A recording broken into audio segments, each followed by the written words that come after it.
días. Bienvenidos al primer webinar del Foro de Empresas Innovadoras. Muchas gracias por acompañarnos hoy. Para empezar, quería trasladar mis mejores deseos para toda la audiencia y sus familias, en unos momentos tan duros como estamos viviendo para tantas personas. Vivimos unos momentos dramáticos, difíciles de imaginar hace tan solo unas semanas, en el terreno sanitario, pero también en el terreno económico. Saldremos adelante, sin duda, aunque sabemos que nos esperan grandes desafíos. En estas circunstancias, como lo hacíamos antes, pero con más fuerza si cabe, desde el foro reivindicamos que la innovación es parte de la solución. Y hoy veremos algunos casos concretos, destacando el papel de las personas.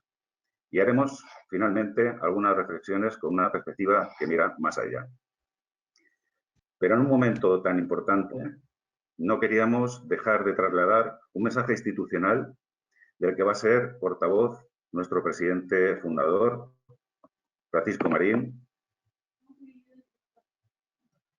alguien que no necesita presentación para una audiencia interesada en la innovación.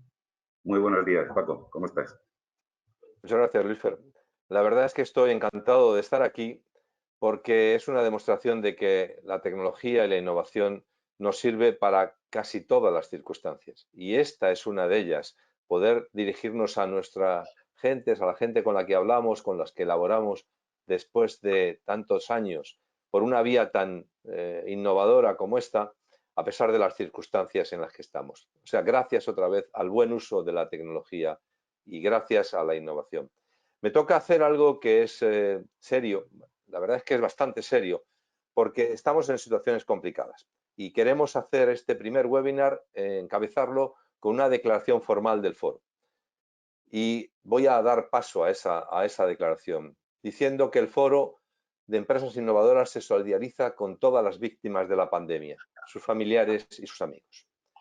La verdad es que expresamos nuestro agradecimiento a todos los profesionales, los sanitarios y las fuerzas de seguridad a la cabeza, pero también al resto de sectores, empleadores y empleados, trabajadores y empresarios que nos están proveyendo de los cuidados, productos y servicios en momentos tan difíciles para todos.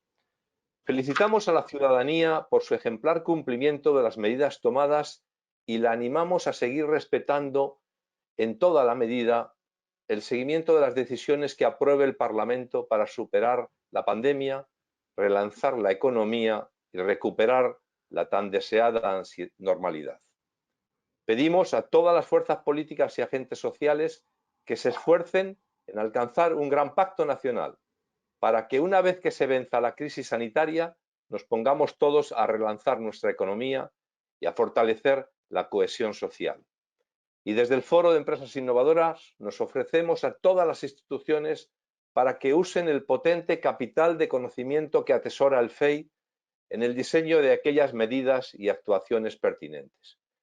Nuestra experiencia en materias de ciencia, tecnología e innovación son relevantes y hoy, con las intervenciones que me van a seguir, vamos a dar un ejemplo espléndido de cómo se puede hacer cosas desde las personas animadas de las mejores voluntades. Luis Fer, te paso la palabra. Gracias. Muchas gracias, Paco, por trasladar tan magníficamente una posición necesaria en este momento.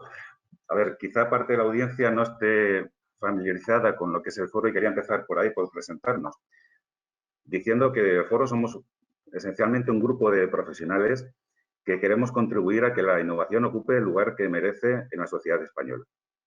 Venimos de entornos muy variados, como se podrá ver hoy, del entorno de los centros de investigación, de las universidades, agentes sociales y empresas. De manera que somos un grupo diverso, con distintos puntos de vista que hacen que nuestras reflexiones en torno a la innovación se construyan desde la diversidad y mucha experiencia. Decía hace un momento que queremos influir para situar la innovación en el debate político, en particular en las políticas públicas. Estamos convencidos de que la innovación es la solución para muchos de los desafíos que afronta nuestra sociedad.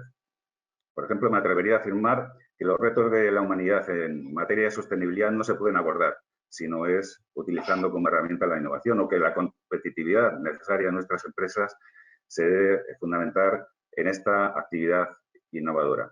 y no sencillamente en la reducción de costes salariales.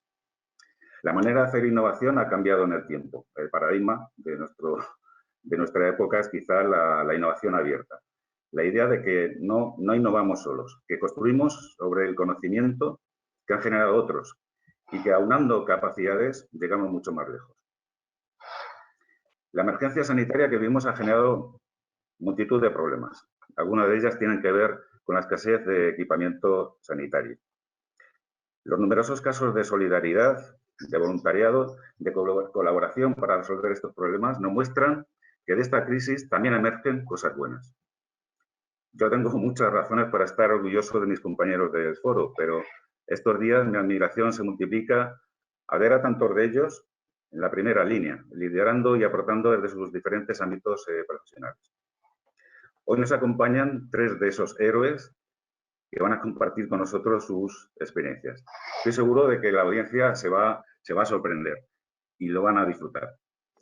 En primer lugar, y lamentablemente no tenemos su imagen, pero tendremos su espléndida voz, tenemos a nuestra querida Celia Sánchez Ramos, profesora, investigadora, inventora, empresaria, muy premiada, merecidamente, que nos va a contar su iniciativa desde el ámbito de la universidad en el área de las pruebas clínicas. Celia, cuando quieras. Buenos días a todos. Estoy muy contenta de poder participar en esta primera vez que nos podemos unir todos vía telemática. Y os voy a contar en menos de 10 minutos cuál ha sido la iniciativa que desde lo que hemos llamado Proyecto Coronavirus UCM se ha puesto en marcha.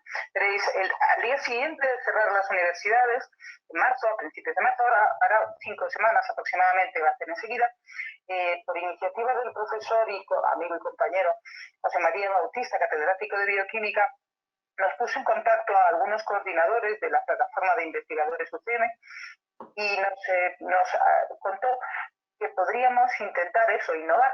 Y en este caso la innovación ha ido en 2 líneas. Bueno, realmente la segunda ha sido consecuencia de la primera, pero realmente la innovación ha ido en la línea de transformar los equipos que teníamos para investigación, que estaban utilizándose para hacer PCRs, estas ya conocidas PCRs, que no cuento exactamente en qué consisten, pero sí que es verdad que tienen un periodo de tiempo de 2 o 3 horas para poder realizarlas y que requieren personal técnico relativamente especializado, cosa que ahora os comentaré cómo solucionamos, como por qué no transformábamos y abríamos las facultades que tenían estos equipos dentro de la Universidad Complutense de Madrid para, bueno, ponerlos a disposición del Ministerio de Sanidad o en este caso posteriormente de la comunidad autónoma, para poder diagnosticar a personas que tuvieran este terrible virus que todos conocemos. Entonces, bueno, pedimos permiso, como era normal, a nuestro rector, que inmediatamente lo dio, y puedo decir que todo el equipo de gobierno y el vicerrector de Relaciones Institucionales, con el que he tenido que tratar mucho para hacer convenios con fundaciones, que luego comentaré, pues todo el equipo de gobierno se puso a manos a la obra diciendo: haced lo que os parezca, las llaves de todo están a vuestra disposición, os ofrecemos las furgonetas que hagan falta, todo lo que tenemos, la Complutense lo pone a disposición de quien corresponda. Y así comenzamos. Tenemos pues, un equipo de PCR, por ejemplo, en farmacia, en medicina, en óptica, en biológicas, en veterinaria, diferentes, aproximadamente entre 10 y 11 PCRs que se pusieron en marcha. El segundo paso era naturalmente calibrarlos y ponerlos y certificarlos por en este caso, la institución certificadora, que es el Instituto de Salud Carlos III. En ese sentido, pues nos pusimos en contacto primero con el Ministerio de Sanidad a través de su gabinete y inmediatamente después a través de otras personas responsables del Instituto de Carlos III, pues con el doctor que llevaba las calibraciones y acreditaciones. Después de 7 días, pues conseguimos que esos equipos estuvieran certificados y que el laboratorio se considerara un laboratorio colaborador del Instituto Carlos III. Los primeros 2 o 3 días estuvieron trabajando y analizando las PCRs bueno, en los hisopos que nos llegaban, que ahora os explicaré en un momentín en qué consiste la prueba desde el punto de vista de necesidades, y se pusieron en contacto, como os digo, y empezamos a realizarlas con hisopos infectados de hospitales, del Hospital Clínicos y de otros hospitales. Bien, para hacer un buen diagnóstico de la carga vírica que tenemos, pues se toma, como muchos habréis visto en la televisión, con unos hisopos, con unos bastoncillos largos, tanto tomas de la faringe como de la nariz, son hisopos nasofaringeos, y estos hisopos nasofaringeos en unos cultivos necesariamente previstos para este fin, pues lo que hacíamos era, bueno, transportarlos. Nosotros conseguimos abastecernos de ellos, luego os explico también cómo ha sido la financiación, y de ahí se llevan a un centro especializado para desactivarlos, de tal manera que ya desactivados puedan ser utilizados por los equipos de PCR certificados en la Complutense. El proyecto sigue de esta manera y en un momento determinado, pocos días más tarde, nos damos cuenta que son las residencias de mayores las que requieren de nuestra colaboración y nos centramos en ellas. Aproximadamente, para los que no tengan idea, la Comunidad de Madrid, juntando residencias públicas, privadas y concertadas, hay más de 450, bastante más, pero rondando ese número para que tengáis una idea de la magnífica, o sea, de la enorme reto que significaba. La metodología a seguir ha sido muy elemental, porque las personas de las residencias van al centro donde se están realizando las desactivaciones, recogen los hisopos sin infectar, los llevan a sus centros y con unas medidas de seguridad muy estrictas se toman las muestras, se devuelven, se desactivan y se inicia el proceso de la cuantificación de la carga vírica de esos hisopos, con una conexión directa permanentemente con cada una de las residencias diarias.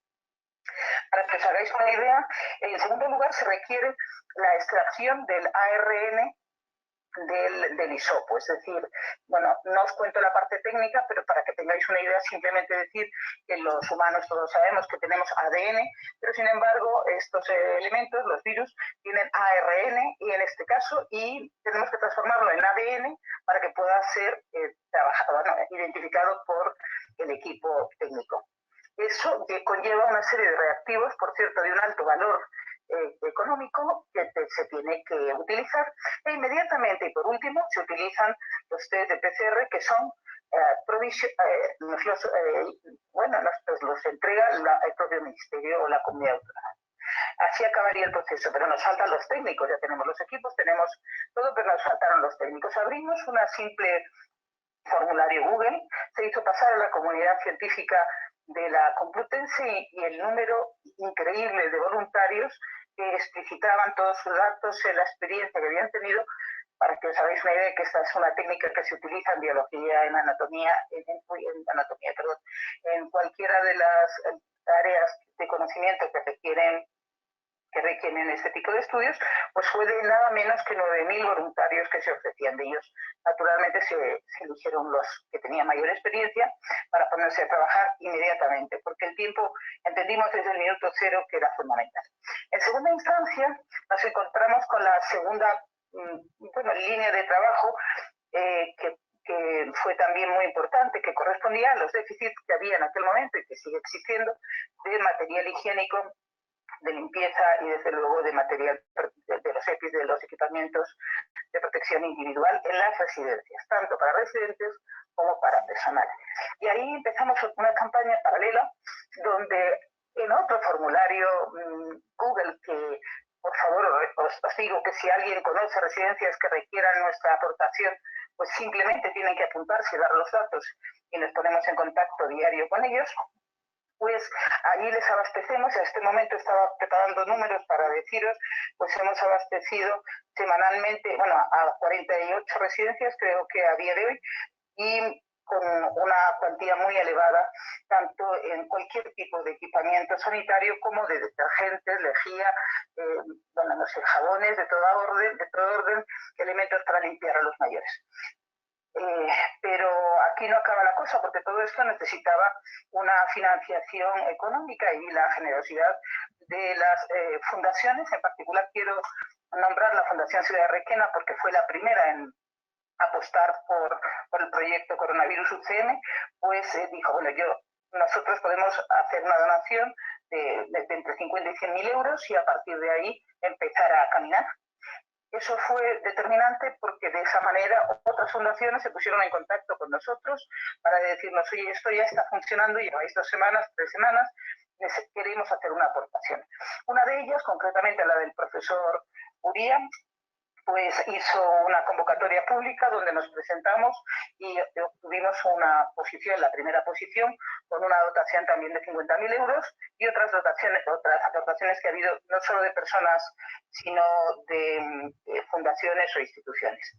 Esto se ha procesado y se ha articulado de una manera muy fácil a priori y muy difícil en la administración, que ha sido que, bueno, por el paraguas de la ley o de la normativa, mejor dicho, sobre este estado de alarma, se ha podido articular de tal forma que las propias fundaciones o donantes paguen directamente a la empresa con una factura a la UCM y entreguen al laboratorio o a la residencia donde se requiera, entreguen el material. De tal forma que eso nos ha permitido pues, ser muchísimo más ágiles.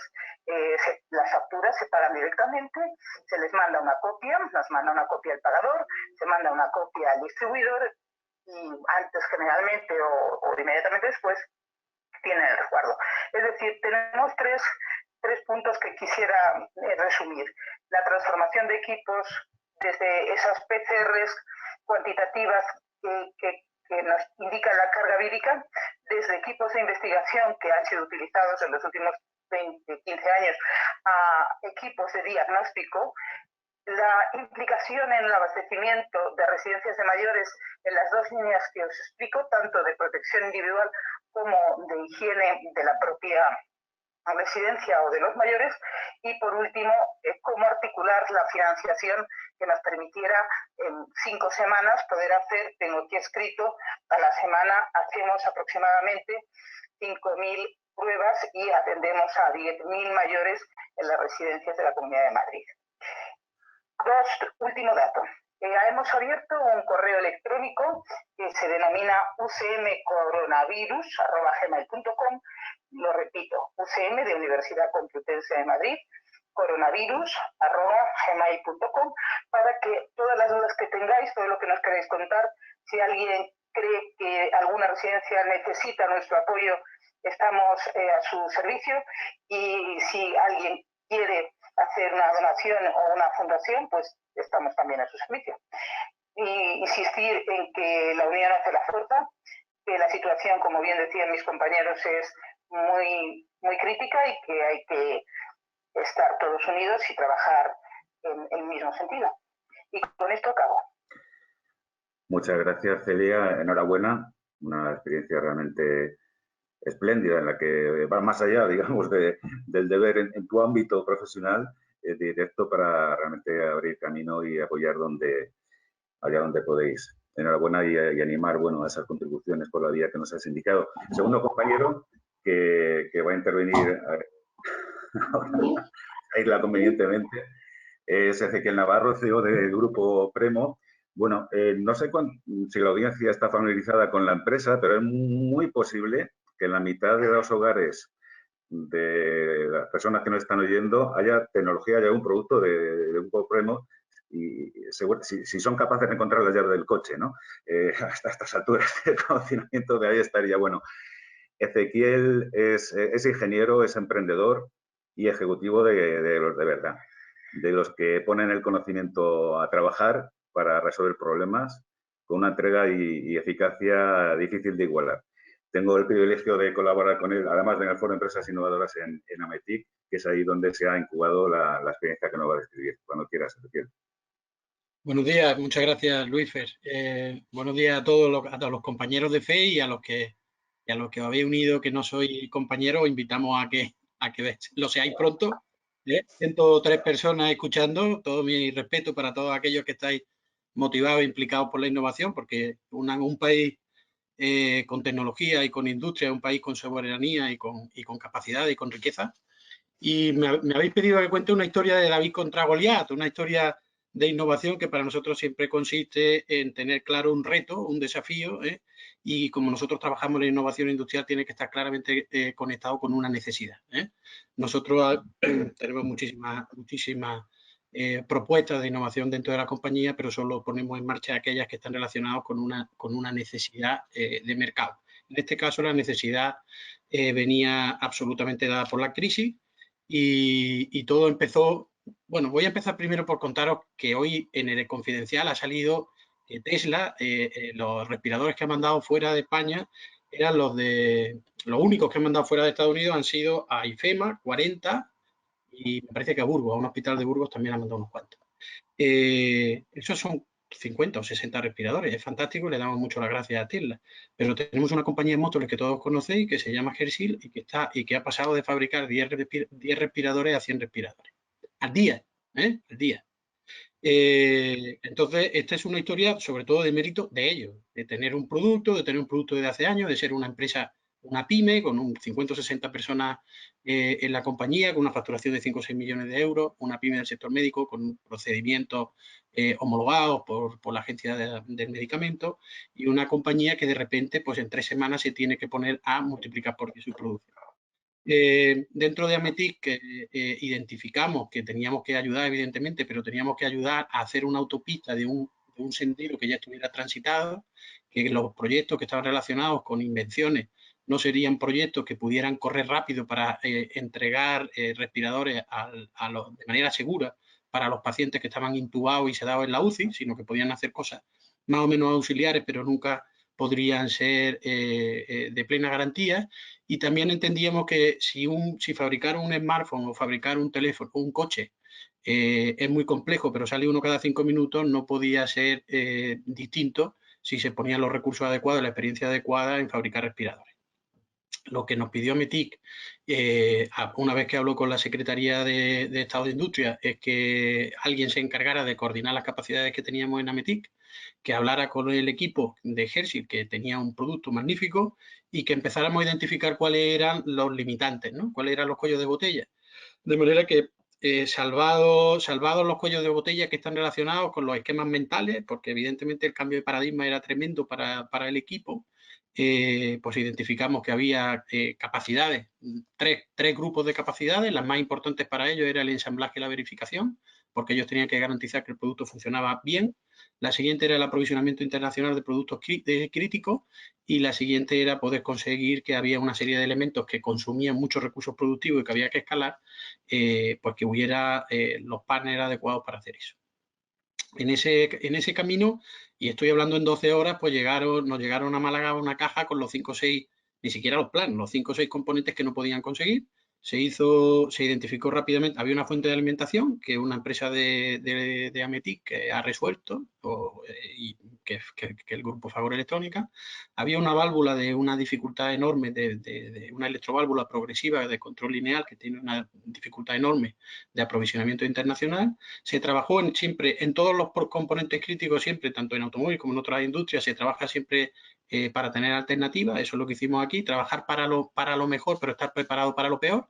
Trabajar para lo mejor significa trabajar en la cadena de suministro de los componentes homologados, trabajar con los fabricantes, trascender su ámbito en el que el equipo trabajaba pues con proveedores locales y con distribuidores locales, aunque fueran suministros internacionales, y trascender de hablar con los distribuidores a hablar directamente con las fábricas en todo el mundo, utilizar nuestra red, tanto la nuestra como la de otros que se ofrecieron dentro de Ametic, como el Grupo Antolín, como Velatia, Icusi, etcétera, para ponernos a hablar directamente con los fabricantes, que son nuestros pares en muchísimos proyectos, porque nosotros también somos fabricantes, con los distribuidores de esos fabricantes de nuestros productos, y encontrar con ellos fabricar componentes pues en todos los sitios del mundo. Hemos encontrado componentes en Japón, en China, en Estados Unidos, en Alemania. Hemos usado pues toda la red internacional que teníamos, tanto nosotros como las empresas de MIT, para ayudarle. Un factor fundamental ha sido que la parte fundamental del respirador era una parte de mecánica de precisión y que a menos de 30 kilómetros pues tenían un proveedor magnífico, que es Escribano, que ha podido rápidamente también incorporar sus capacidades de producción y darle un empujón importantísimo al proyecto. De manera que pues en estos momentos ese proyecto ha funcionado. ¿Qué creo yo que son los activos fundamentales para poder haber hecho pues este proyecto? Lo primero, identificar muy rápido cuáles son las necesidades y cuál es el camino crítico y trabajar en que ese camino crítico sea lo más corto posible. Para eso hace falta conocimiento, personas, tecnología, networking, ¿vale? Bueno, todavía me quedan 3 minutos. Lo siguiente es colaborar con generosidad. Esto es muy importante. Hace falta generosidad y confianza. Para eso necesitas que la empresa esté muy entrenada en lo que es innovación apalancada en ecosistemas, cosas que nosotros llevamos haciendo desde hace muchos años. Porque los productos que hacemos son imposibles de desarrollar desde el punto de vista de una empresa sola. Es decir, si nosotros estamos desarrollando pues un móvil que sea capaz de abrir tu coche sin batería y sin cobertura, pues para eso hemos incorporado pues tecnología de GMV, tecnología de BQ, hemos trabajado con el grupo Volkswagen. Es decir, tenemos que imaginar proyectos que sean capaces de ser muy buenos y que generen valor para mucha gente y compartir el reto entre mucha gente. Exactamente esa experiencia que hace años que practicamos del crecimiento apalancado en ecosistemas es lo que hemos puesto en práctica en el tema de Hersil. Aportar todo lo que tienes de manera generosa, entendiendo que el bien que vamos a recoger todo, en este caso el bien era que se salvara el máximo número de personas, pues era suficientemente satisfactorio para todos, independientemente de la cuota del bien que recibe cada uno. Evidentemente, Hersil recibe pues su venta, su prestigio y evidentemente la cuota de responsabilidad social corporativa, y nosotros desde Ametí pues teníamos un pago de responsabilidad social corporativa que no era menor, ¿no? Además, pues de alguna manera también hemos explicado que existía una motivación egoísta por parte nuestra, en el sentido de que cuando tú encierras tigres entre 4 paredes, que patean cada mes 4 continentes, es muy importante darle una misión más allá del trabajo de cada día para que estén absolutamente concentrados en que no solo están teletrabajando, sino resolviendo un problema, un reto, pues como el que hemos hecho, ¿no? Es decir, que no solo había una motivación altruista, sino que desde el punto de vista egoísta, para poder gestionar a gente, pues un equipo muy capaz de innovación, que viajaba por todo el mundo, etcétera, que lleva un mes encerrado, pues le hemos dado un reto del tamaño suficiente como para que estuvieran motivados, ¿no? Yo creo que esto sería la síntesis del proyecto. Creo que me sobra para compensarlo de... Perfecto, Ezequiel, muchas gracias. Gracias. Es evidente que podrías haber llenado la sesión tú solo. Y tanto más cuanto, bueno, no vamos a contarlo hoy, pero después de liderar con éxito este esfuerzo, acabas de dejarte liar para liderar otro de un calibre comparativo que ya contaremos. Sí. Lo contaremos, bueno, si va bien lo contaremos y si va mal también contaremos los lessons learned, porque siempre se aprende también. Yo siempre he aprendido más de lo que va mal que de lo que va bien. Muy bien, muchas gracias, Ezequiel. Pasamos a nuestro tercer compañero, nuestra tercera experiencia, en este caso de la mano de Alejandro Arranz, que es actualmente asesor técnico de la Consejería de Ciencia, Universidades e Innovación de la Comunidad de Madrid. Bueno, Alejandro es sobradamente conocido en el ecosistema innovador madrileño, su trayectoria por el ayuntamiento, también como empresario en su día, y nos va a contar una iniciativa reciente de la Consejería, vamos, totalmente orientada a este paradigma de innovación abierta. Alejandro, cuando quieras.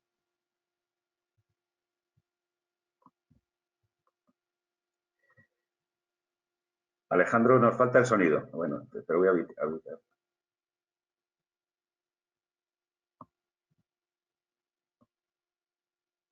Sí, ahora me oís, ¿verdad? Disculpa, que estaba siguiendo las buenas reglas de educación en las conferencias online, tenía el micrófono silenciado. Bueno, decía que buenos días a todos los amigos del Foro de Empresas Innovadoras, al propio foro y a toda la audiencia. Muchas gracias por por invitarme a compartir esta experiencia en la que he sido pues, un contribuyente más de un equipo amplio, muy motivado y que constituye pues, un ejemplo de innovación administrativa, ¿no? Precisamente en políticas de fomento de la innovación y en unos tiempos complicados de crisis, de emergencia, que suelen ser poco propicios para la innovación y para la investigación, que tiene sus tiempos, su periodo de maduración, y aunque las emergencias agudizan el ingenio, como estamos viendo con estos ejemplos que estamos escuchando hoy, pues realmente no es el mejor contexto para desarrollar este tipo de iniciativas. Bueno, a pesar de ello, pues por iniciativa del propio consejero de Ciencia, Universidades e Innovación de la Comunidad de Madrid, Eduardo Sicilia, que ha sido realmente el impulsor de esta iniciativa, el verdadero director de orquesta y el que con mucha fe ha querido que con esto la innovación contribuyera bueno, pues a aportar ideas, conocimiento y caminos de salida pues a una situación que ha demostrado que tenemos unos sistemas socioeconómicos y sanitarios tan eficientados que están en el límite, en el filo de la navaja de que una situación inesperada pues lo ponga todo pues, al borde del precipicio, ¿no? Como se ha demostrado. Y él ha querido que, como él dice, que sucedan cosas. Y con él pues todo el equipo de la consejería, desde el viceconsejero, la directora de Innovación y Tecnología, el gabinete y las propias subdirecciones de investigación y de innovación. Y se ha hecho de la manera más inteligente que se puede hacer, que es orquestando y haciendo participar al ecosistema de innovación de la Comunidad de Madrid. Lo del ecosistema de innovación es una palabra que tanto usarla se nos queda gastada, pero que pocas veces se ve funcionar en realidad. Y yo creo que esta ha sido una de las ocasiones, hacía muchos años, de que la generosidad que tiene el ecosistema de innovación de Madrid, que es una torre de Babel, somos muchos, muchos hablando idiomas distintos, cada uno defendiendo su marca, pero no muchas veces se puede ver una colaboración de la intensidad que ha sucedido con esta iniciativa que ahora comentaré. Y todo ello ha sido pues, gracias a que cada uno ha ocupado su sitio y la Comunidad de Madrid ha dejado participar activamente a aquellos que tenían que generar las ideas y se ha situado en el lugar que le corresponde, que es tratar de orquestar digamos, esta abundancia de inteligencia. Bueno, antes que nada, pues contar qué es la iniciativa Vence al Virus. Es una iniciativa que consistía en un hackathon de ideas, de inteligencia colectiva y de proyectos para resolver o contribuir a resolver este problema del SARS-CoV-2 y de su enfermedad. Digamos, desde el punto de vista de la innovación. Ha sido una llamada a toda la comunidad innovadora para aportar soluciones, no tanto inmediatas, porque el solucionismo, como decía antes, no es lo mejor para la innovación, pero sí que inmunizaran al sistema socioeconómico y sanitario para la siguiente ola, que con toda seguridad llegarán casos semejantes donde la emergencia va a requerir pues, de un pronóstico más anticipado, de una reacción más rápida y, digamos, de sistemas de reserva y de actuación más organizada y más coordinada. Toda esta iniciativa surgió en paralelo, obviamente es una iniciativa de innovación, a las actuaciones de emergencia de la Comunidad de Madrid. Hay que contextualizar la contribución, pero algo que se veía y que el propio consejero pues manifestaba era la asfixia, por así decirlo, la incapacidad de absorber la sobreabundancia de ideas, de iniciativas, de donaciones, de propuestas que los sistemas operacionales de la Comunidad de Madrid, que estaban en plena emergencia y que podían absorber. Bueno, pues esta propuesta de organizar un hackathon de inteligencia colectiva ha servido para canalizar en tiempo récord, casi en modo agile, canalizar nada menos que más de 700 ideas y proyectos, de los cuales 250 proyectos son muy sólidos, con equipos formados, algunos de ellos acumulan décadas de experiencia aplicadas a la solución de un problema puntual y una participación de comunidad de innovadores y de interesados de nada menos que 8.000 personas. Se ha conectado con Latinoamérica, la Secretaría General Iberoamericana ha participado y ha habido propuestas que han venido desde luego de Latinoamérica, pero también de Europa, de Bulgaria, de Polonia, de más de 25 países y por supuesto de otras regiones de España. Barcelona ha sido particularmente activa, pero Valencia y por supuesto de todo ese ecosistema de Madrid. Algunos ejemplos de proyectos que han salido y que desde luego van a tener recorrido dentro de unos meses, algunos dentro de algún año y algunos de manera inmediata. Algunos han salido reconocidos por todo un jurado de evaluadores y mentores que han participado, nada menos que 175 expertos de primera categoría. Hemos conseguido que de manera prácticamente pro bono y sin coste hayan participado mentorizando esos 700 y pico proyectos y en especial esos 250 que presentaron sus entregables.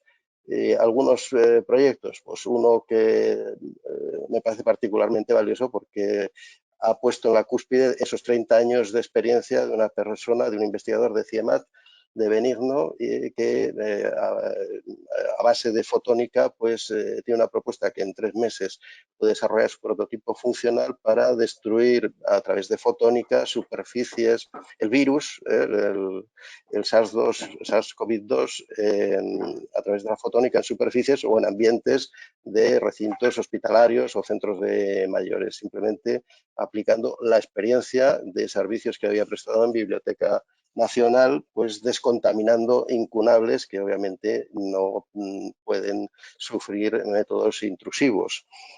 Algún otro como la nariz electrónica de la Universidad Rey Juan Carlos, que es un método rápido de detección de infección a través de los exhalados, de las partículas exhaladas en posibles infectados. Por supuesto, proporcionaría una detección rápida y en lugares pues de alto tránsito y alto flujo. O un test que en este caso pues no ha salido entre los 20 primeros valorados por ese equipo de evaluadores, pero que sin embargo pues ha obtenido financiación del Instituto de Salud Carlos III para que rápidamente se pueda desarrollar desde el INDEA Nanociencia, pues detección, una mezcla de test rápido y de PCR para la detección de la enfermedad a través de nanopartículas de oro, que acumula pues experiencia muy larga del INDEA Nanociencia en este ámbito.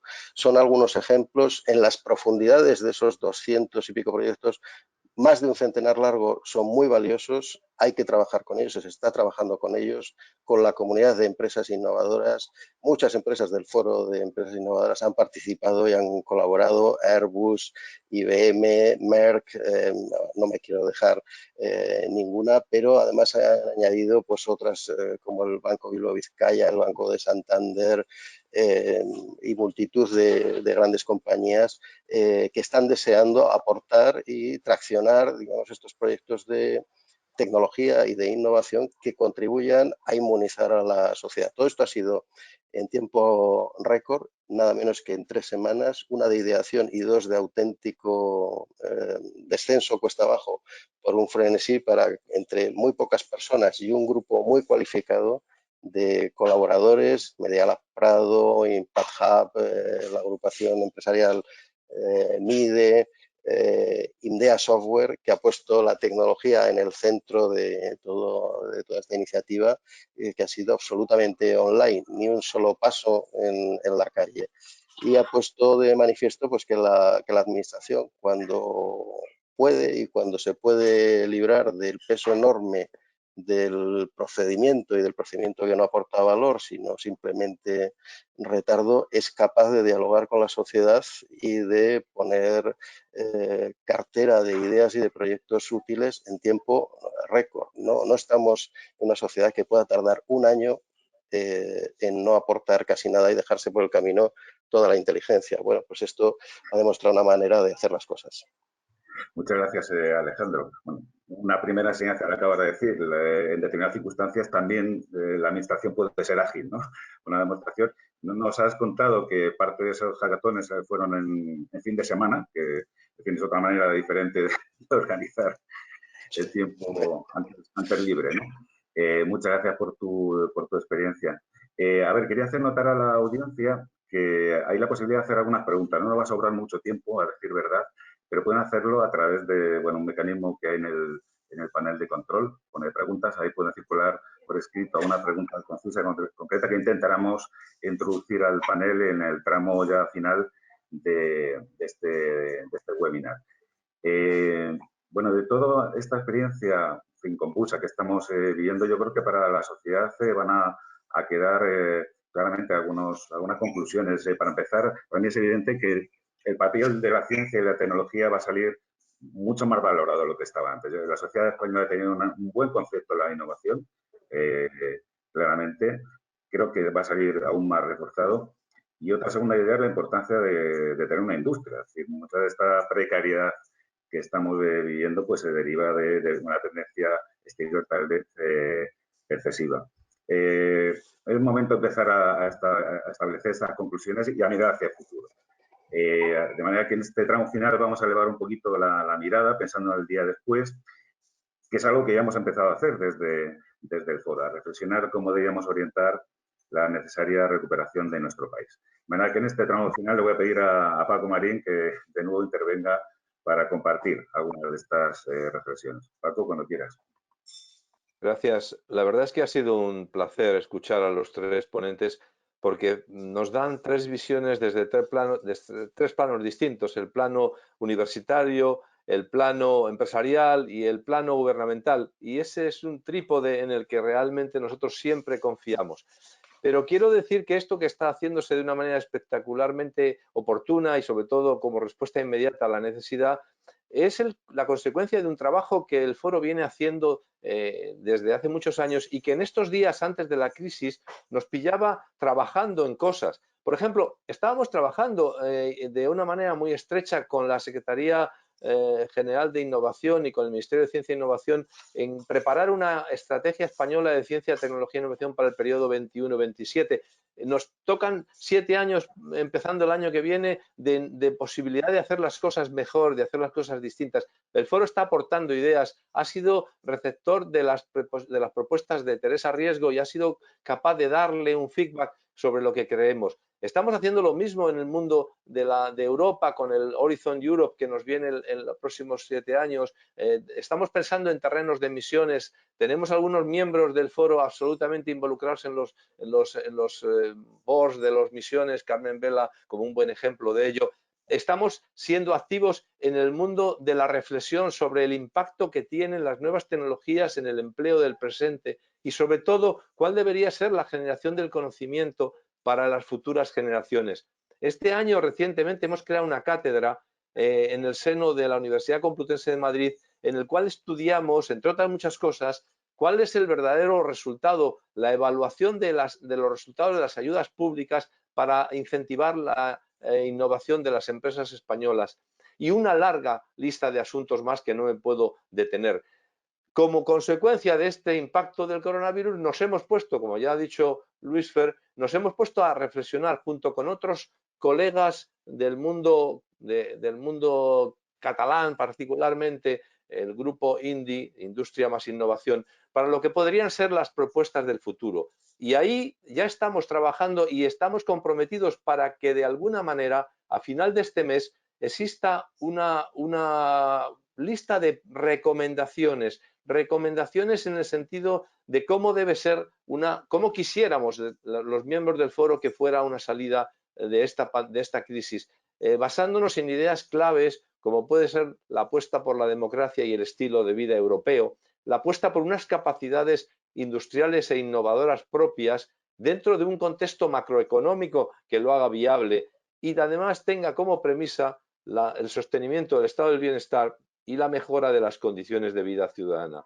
Pero hacemos esto porque tenemos un convencimiento que nos lo ha traído esta crisis más encima de la mesa, y es que después de que España lleva 40 años de democracia, en el que hemos progresado en términos objetivos enormemente, sin embargo creemos que debemos de recuperar desde lo que se ha llamado la sociedad civil, eso que es la ciudadanía organizada, una capacidad de recuperar nuestro protagonismo para participar con nuestros legítimos representantes en la solución de los problemas que nos afectan directamente. Somos los protagonistas de esos problemas. Debemos de ser los actores también protagonistas en la proposición de soluciones. Por lo tanto, creo que si algo hemos de sacar de esta crisis como consecuencia es que tal vez España ha dejado demasiado en manos de nuestros legítimos representantes, insisto, la solución de todos nuestros problemas, cuando nosotros debemos de ser más actores. La propuesta que hace AMETIC para crear un consejo asesor industrial formado por expertos que entiendan de esto al servicio de los gobiernos que tengan que tomar las decisiones. La creación de un consejo de innovación también formado por expertos, más allá de los ciclos electorales, que puedan decir cuáles son las pautas que deben de seguirse en este país para mejorar, son algunos ejemplos de cómo creemos que la sociedad civil tiene que incrementar su protagonismo en los tiempos que vienen. Para acabar, quiero agradecer a GMV y a su presidente, en este caso, a nuestro presidente Luis Fernando Álvarez Gastón, que ha hecho posible la logística de este evento, que está siendo, en mi punto de vista, una puesta de largo de las capacidades del foro para comunicar con su gente, con sus interesados. Muchísimas gracias a todos. Muchas gracias, Luis Fer. Bueno, muchas gracias a ti, Paco, por la referencia. Un placer, y lo importante es que, en fin, la audiencia saque. Yo entiendo que sí, realmente un contenido merecedor del tiempo que nos está dedicando una numerosa audiencia, tengo que decirlo, a pesar de, en fin, el corto espacio en el que hemos hecho esta convocatoria, muy en sintonía con los tiempos que corren. Bueno, abrimos este turno final ahora ya de intervenciones al hilo de preguntas que nos están circulando desde la audiencia. Que voy a intentar encauzar. No sé, Paco o Ezequiel, hay dos preguntas de corte un poco en el área industrial. Por una parte, Ezequiel ponía en valor la importancia de tener industria propia. La audiencia nos hace una pregunta y es, ¿qué vamos a hacer para atraer a las multinacionales, para que las multinacionales sigan apostando por nuestro país, lo cual no es incompatible con la idea de tener capacidades industriales aquí, más bien al contrario, a mi entender. Y hay otra segunda pregunta, también un poquito en esta línea industrial, y es el papel que pueden jugar los macroproyectos tractores, que desde AMETIC estamos promoviendo. Así que, si queréis, Ezequiel, Paco.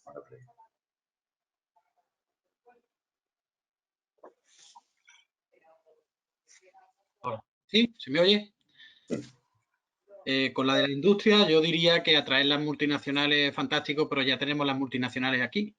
Y yo no quiero hacer muy extenso, pero yo puedo hablaros de INEO, de CIE Automotive, de Gestam, de Grupo Antolín, de la propia Premo. Bueno, hay muchísimas, GMV, no sé, es una infinidad de multinacionales que estamos creando muchas veces incluso más empleo fuera que dentro. La pregunta es, ¿por qué no nos traemos o creamos ese empleo dentro aquí también? ¿Cuáles serían las condiciones necesarias para que, en vez de tener que irnos a 13.000 kilómetros a crear fábricas o a montar centros de I+D, que no es que solo hagamos la producción, también hacemos el I+D en Corea, en California, en Alemania? ¿Por cuáles son las condiciones necesarias para que esos que creamos empleo, y nos gustaría crearlo en nuestros barrios, en nuestros pueblos, cerca de nuestra gente, nos tengamos que ir a 13.000 kilómetros o a 8.000 o a 7.000? Esas son las condiciones que hay que pensar. Y evidentemente, si ese terreno es fértil para nosotros, lo será también para que vengan los de fuera a ese terreno fértil. Eso es lo primero. Yo diría, ya solo por tres ideas fuerza, porque me voy, por si acaso no hay ninguna intervención más, que tendríamos que apostar por democracia sin burocracia, que industria y soberanía y tecnología es riqueza y soberanía, y que la innovación se tiene que hacer por misiones o orientada a retos. Esto sería para mí las tres ideas fuerzas fundamentales que serían, digamos, las precursoras de crear ese terreno fértil para que podamos avanzar. Yo, si me permites, Luisfer, yo creo que es el momento de hacer una afirmación categórica. Nosotros queremos, en el foro, queremos que las multinacionales no españolas, por decirlo, aunque esa es una categoría que habrá que matizar, pero bueno, todos nos entendemos. Las multinacionales que tienen los headquarters fuera consideren que España es un buen país para venir a poner sus centros de investigación y sus fabriles si cabe, pero sobre todo estamos hablando de centros de investigación. ¿Por qué? Porque generan una cantidad de sinergias positivas con su entorno que no podemos renunciar. Es decir, el caso, y voy a hablar de un caso paradigmático, Hewlett Packard en la cuenca en Cataluña, ¿cuánto ha producido de valor por situar allí su centro de diseño mundial de las impresoras de 3D? Es que es incalculable. Por lo tanto, desde el foro no tenemos ninguna duda. Sí a que las multinacionales vengan a España. Y como dice Ezequiel, muy bien además, vendrán si les hemos creado las condiciones de contorno que le hacen atractivo. Y eso tiene que ver con fiscalidad, tiene que ver con ayudas intensivas a la I+D, tiene que ver con conocimiento generado, tiene que ver con calidad de vida. De macroproyectos tractores, porque no se nos quede fuera, es posiblemente la idea fuerza que nosotros vamos a poner encima de presidencia del gobierno para concretar la salida de una crisis que haga al país menos dependiente de los sectores en los que está basado, turismo, construcción. Imaginaros lo que va a pasar con el sector turístico después de esta crisis. Tenemos necesidad de apostar por otros sectores, otros campos, y los macroproyectos tractores son una magnífica ocasión. La idea que tuvo Ametic en su momento y que extendió a COE y que ahora mismo está siendo compartida por muchas más asociaciones que Ametic es absolutamente uno de los ejes puntales para salir de esta crisis. Muchas gracias, Paco. Para Alejandro, compartía, digamos, la experiencia ágil de la administración en ese hackathon que has descrito. Alguien plantea, desde luego yo creo que desde el foro todos nos sumamos a esa idea, si sería posible hacer de esa agilidad una manera de hacer. Es decir, si cabe alguna esperanza de reformar tantos procesos administrativos que al final el NTC, y estoy hablando estrictamente de innovación, ¿no? De las actividades de innovación, que enlentecen muchas veces el desarrollo de esos programas.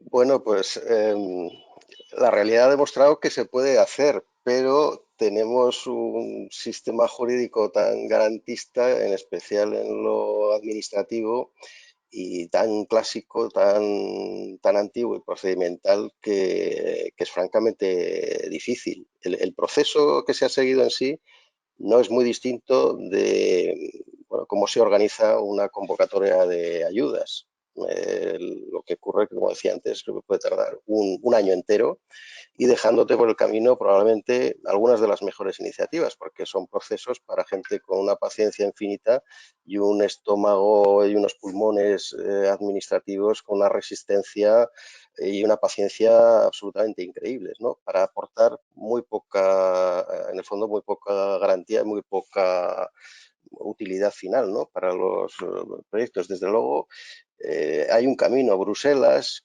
con las famosas RIS3 y sus sistemas de gobernanza, realmente lo que está promulgando desde hace décadas es un procedimiento de este tipo. Cómo consultas al mercado, cómo obtienes del propio territorio las ideas y cómo pones la financiación pública al servicio de proyectos que generen ese impacto territorial y ese cambio estructural con un reparto de los papeles y de la gobernanza, saliendo la administración de fuera del núcleo del protagonismo, ¿no? Queda un pacto de reforma tremenda, pero yo diría que puede ser una tarea de décadas. Ahora bien, yo creo que dentro de conservar el sistema de garantías hay comportamientos personales de cada eslabón de la cadena que puede mejorar sustancialmente toda esta cuestión. O sea, no puede ser que un agente económico y social que de la envergadura del sector público, que puede ser aproximadamente la mitad de la envergadura socioeconómica en Europa, en casi cualquier país, tenga la agilidad de un dinosaurio. los dinosaurios fueron aniquilados, ¿no? Así que, desde luego, son lecciones para aprender.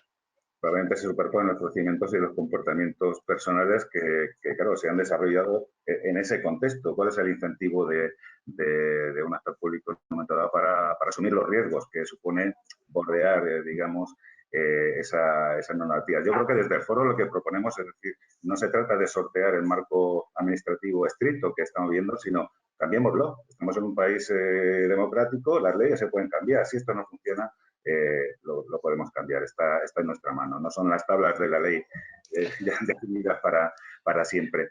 Una pregunta para Celia, que no sé si nos estás... sí, estás aquí, Celia, ¿verdad? ¿Cómo estás? Como no te vemos, perdona.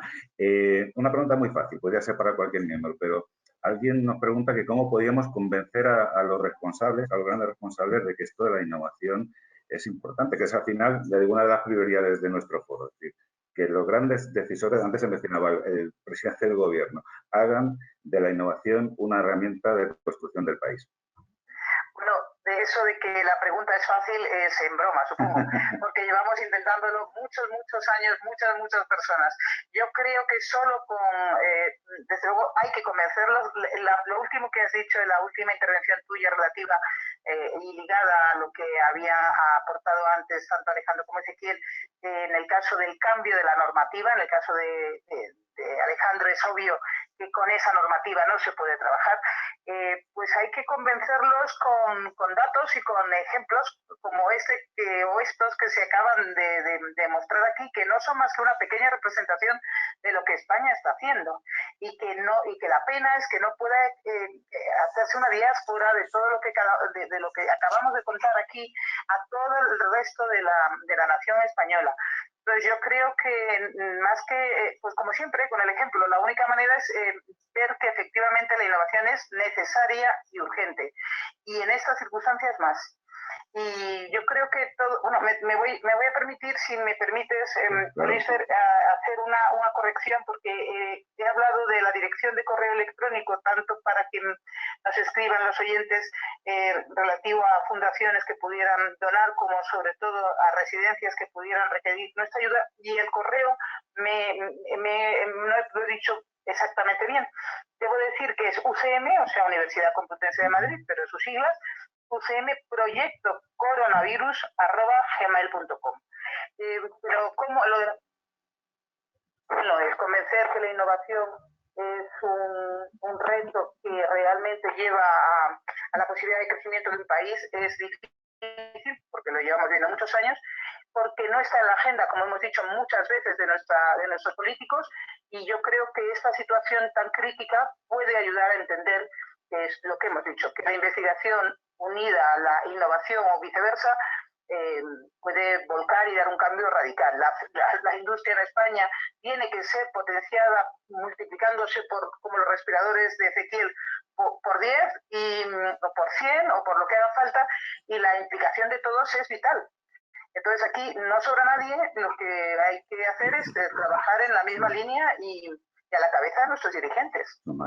Muchas gracias, Celia. Estamos ya en el límite del webinar, queremos ser puntuales, pero no quiero privar a mis compañeros de ese minuto que les había prometido que iban a tener al final para hacer una reflexión, y será un minuto, sobre lo que llevamos aprendido de esta crisis. ¿Qué reflexión queréis dejar encima de la mesa? Ezequiel, por ejemplo, que hace tiempo que no hablas. Hola. Reflexión, yo creo que de esta crisis vamos a salir muy fortalecidos, no tengo ninguna duda, pero sin ningún tipo de duda. Es decir, estamos poniendo los que ya usábamos ciertas herramientas, las estamos maximizando, los que no las usaban las están usando por necesidad. Esto está aumentando muchísimo la productividad en todos los campos de todo el mundo. Somos más conscientes que nunca de las brechas digitales, de las brechas sociales, y creo que en estos momentos todos somos conscientes de que no podemos dejar a nadie atrás y que tenemos que cerrarlas.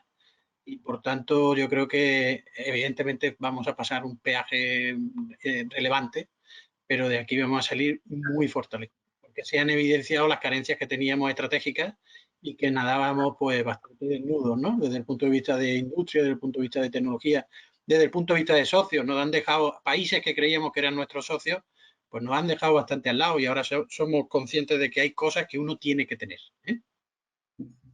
Muy bien. De luego, talento está claro que tenemos. Paco, ¿quieres?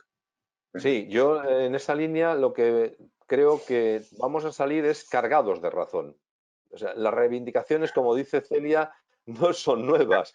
Lo que sí que me siento absolutamente reafirmado en que podemos seguir hablando alto, claro y muchísimo más cargados de razón. Por lo tanto, lo que animo es a que el foro, pero sobre todo todos los que nos están escuchando, multipliquen esta demanda. Hace muchos años que dije solamente el día que la ciudadanía sea capaz de reclamar que la I+D+I es algo suyo, los poderes políticos lo van a escuchar. Me da la sensación de que ahora nos va a resultar bastante fácil movilizar a esa ciudadanía en el convencimiento de que la sanidad, el transporte, las comunicaciones tienen que ver con la innovación y, por lo tanto, tienen que ver con su calidad de vida. Por lo tanto, reafirmado y decidido a dar la batalla más fuerte que nunca.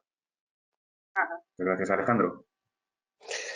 Bueno, a mí me gustaría contar brevemente una pequeña historia que tiene que ver con el caso de Ezequiel y con Herschel en particular, pues para demostrar un aprendizaje, que es que la innovación tiene sus tiempos. Los que somos devotos lo conocemos, pero los no devotos, que muchas veces son agentes decisores clave a la hora de asignar partidas presupuestarias o financiar proyectos en lo privado y en lo público, pues no lo conocen. Pero Herschel pues es un ejemplo, ¿no? En 2012, un viejo conocido también de Madrid, el subdirector de innovación, Vicente Parras, de la Comunidad de Madrid, pues estaba haciendo la intervención, la justificación de unas ayudas que había recibido del antiguo IMADE, del Instituto Madrileño de Desarrollo Económico, ¿no? Herschel durante muchos años no consiguió que ningún hospital madrileño ni de España le comprara ni un solo aparato de anestesia y bueno, sobrevivió gracias a un socio francés que bueno, le implantó sus exportaciones en el Samur francés y que se lo llevó para Arabia Saudí, y de Arabia Saudí, gracias a Ezequiel, a Permo, a Mecanizados Escribano y a esta situación, pues se ha hecho absolutamente famoso, ¿no? Bueno, pues han sido 8 años y un peregrinaje tremendo, ¿no? ¿Qué hubiera pasado si a lo mejor la compra pública de tecnología innovadora hubiera hecho posible que no tengan que venir desde fuera los profetas que tenemos en la casa, ¿no? La innovación y la I+D tiene sus tiempos. Todo el mundo en esta crisis hemos aprendido lo que es una PCR, incluso lo que es una PCR cuantitativa. Igual que en la crisis de 2008 todo el mundo aprendió un montón de finanzas. Bueno, esperemos que el aprendizaje de la innovación y de la investigación que se ha puesto en plena moda en estos días no pase de moda cuando salgamos a las calles, y que esos tiempos que necesita la investigación y la innovación para madurar y esas financiaciones pues persistan y perduran y que continúen, porque realmente el solucionismo es muy malo, sobre todo cuando hay una capa de procedimientos tan tremenda para que la tecnología pueda permear y pueda realmente ser eficaz. Muchas gracias, Alejandro. Celia, ¿quieres cerrar tú Pues quiero cerrar simplemente con muy poquitas palabras. Suscribo al 100% lo que han dicho mis compañeros y cualquiera de las tres exposiciones anteriores me resulta más que válida. Entonces, no tengo nada más que añadir porque no sabría añadir nada más que no se haya dicho en las tres intervenciones anteriores. Gracias a todos, desde luego, a los tres por habernos dicho claramente y en muy pocas palabras lo que realmente hemos aprendido. Bueno, pues muchas gracias a todos. Yo no sé vosotros, pero yo he disfrutado un montón esta hora. Espero, confío, vamos, que la audiencia lo ha hecho también. Hay ideas que han quedado patentes, muy claras en la hoja de ruta que tenemos por delante, el papel de la ciencia, la innovación, de nuestra industria, de ese trabajo colaborativo. Tenemos una misión, por utilizar una terminología tan en boga en el mundo de la innovación, gracias a Matsugato, que es vencer al virus para empezar, pero inmediatamente después y vinculado a él, la misión de recuperar y yo diría que reinventar un país sobre una base más sostenible. En ese futuro va a estar el foro con nuestras reflexiones, nuestras propuestas, la impagable y admirable actividad individual de sus miembros y seguiremos compartiéndolas con quien nos quiera escuchar. Eso es todo. Muchas gracias. Hasta pronto. Muchas gracias a todos. Hasta luego. Gracias.